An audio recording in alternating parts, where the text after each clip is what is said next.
আসসালামু আলাইকুম প্রিয় দর্শক শ্রোতা, আশা করি আপনারা সবাই নিশ্চয়ই অনেক ভালো আছেন। দর্শক, জীবন কথা আমাদের ইউটিউব চ্যানেলের মাধ্যম দিয়ে আবারও আপনাদের মাঝে নতুন একটা প্রতিবেদন, নতুন একটা গল্প নিয়ে হাজির হলাম। আজকে প্রতিবেদনটা আসলে খুবই কষ্টজনক একটা কথা। দৌলতদিয়া গলন্দ ঘাটে ঘরে ঘরে বোবা কান্নার কারণ কি?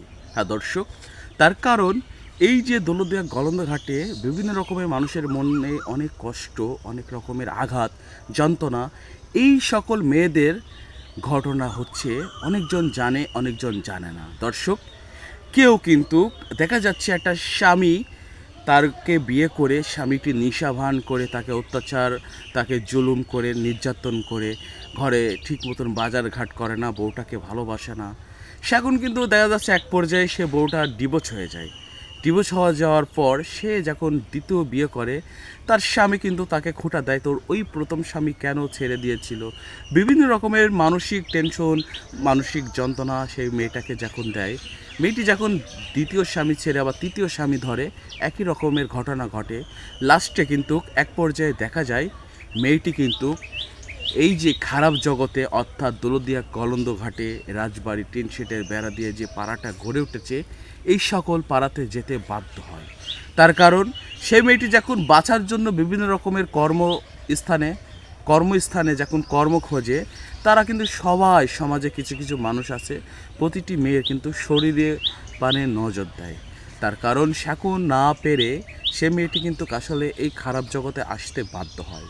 তো সমাজে আমাদের মতন যারা কিছু কিছু খারাপ ছেলে আছি, খারাপ মানুষ আছি, আমাদের কারণে কিন্তু এই দৌলতদিয়া গলন্দ ঘাটে এই সকল মেয়েরা কিন্তু আসতে বাধ্য হয়।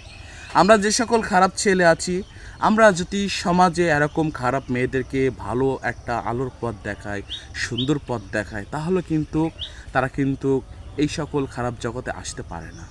তো এদেরকে যদি আমরা একটা ভালোর আলোর পথ দেখাই, তাহলে কিন্তু এরা এই খারাপ অন্ধকার জগৎ, এই নরকের জগৎ ছেড়ে কিন্তু তারা একটা ভালো একটা জীবনযাপন করে।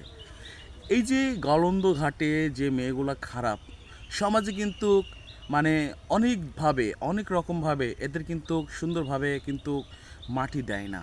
এদের লাশ কিন্তু অনেক সময় দেখা যায় যে বেওয়ারিশভাবে কিন্তু তাদের লাশ ফেলে দেয়। তার কারণ তারা যে খারাপ, এই কারণে।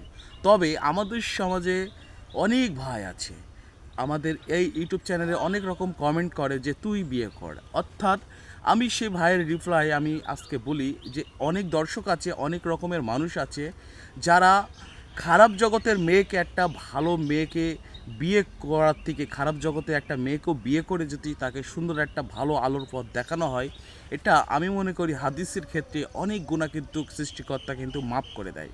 তার কারণ একটা খারাপ মানুষকে যদি আপনি আলোর পথ দেখান, ভালোর পথ দেখান, সুন্দর একটা যদি জীবন দেন, তাহলে কিন্তু সে মেয়েটা কিন্তু আপনার কাছে, আল্লাহর কাছে শুকরিয়া আদায় করবে। আর সে কিন্তু পাঁচ ওয়াক্ত নামাজ যখন ধরবে, সবসময় যখন আল্লাহর কাছে দুহাত জোর করে অনুরোধ করে আল্লাহর কাছে যখন শুকরিয়া আদায় করবে, সেখন কিন্তু আপনার জীবনের কিছুটা গুনাহ হলেও আমি মনে করি মাফ করে দেবে সৃষ্টিকর্তা।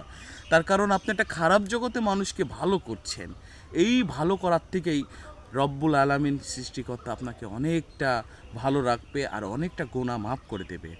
তাই আমরা চাই সমাজে যে সকল মেয়েরা আছে, যে সকল এই যে খারাপ জগতের মানুষ আছে, এরা সব সময় আলোর জগতে থাকুক, ভালোর জগতে থাকুক। কোনো সময় আমরা যদি কাউকে ভালো করতে না পারি, কোনো সময় কাউকে খারাপ দেখাবো না, খারাপ পথে নিয়ে যাব না।